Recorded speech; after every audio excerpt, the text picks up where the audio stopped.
اس کی مین وجہ یہ ہے کہ وہاں پہ کرپشن، بدامنی، اس کے علاوہ تو کوئی وہ چیز ہی نہیں کر رہے نا. وہ دوسروں کو تو یہ کہتے ہیں کہ یار ہم لوگ جو ہے کرپشن کا صفایا کریں گے، لیکن ان کی اپنی جماعت میں عمران خان صاحب جب آئے تھے منشور لے کے کہ ہم کرپشن کو صاف کریں گے، لیکن ابھی آپ دیکھیں گے نا سب سے زیادہ کرپشن کے پی کے میں ہو رہی ہے.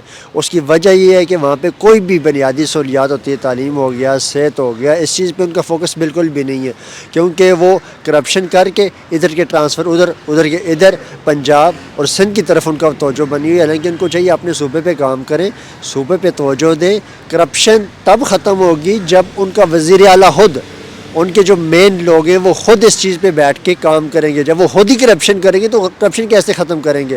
اب ہم لوگ کہتے ہیں نا کہ دوسرا کرپشن ختم کرے، جب آپ خود کرو گے تب جا کے کرپشن ختم ہوگی. دیکھیں، پہلے تو آپ کو یہ سمجھنا ہوگا کہ وہاں پر بیسکلی ہوا کیا ہے.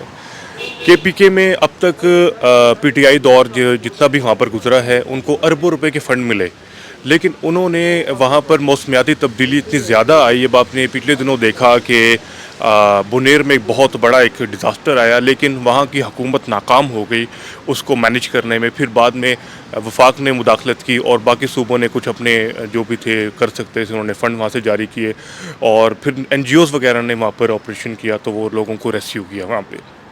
تو پہلے تو اس چیز کا حساب ہونا چاہیے کہ آپ کو جو اربوں روپے کے فنڈ ملے وہاں کی گورنمنٹ کو وہ کہاں پہ گئے.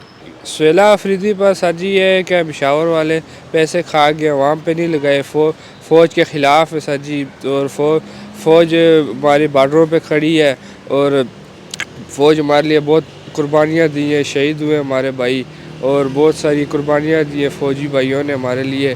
اور پاکستان زندہ باد.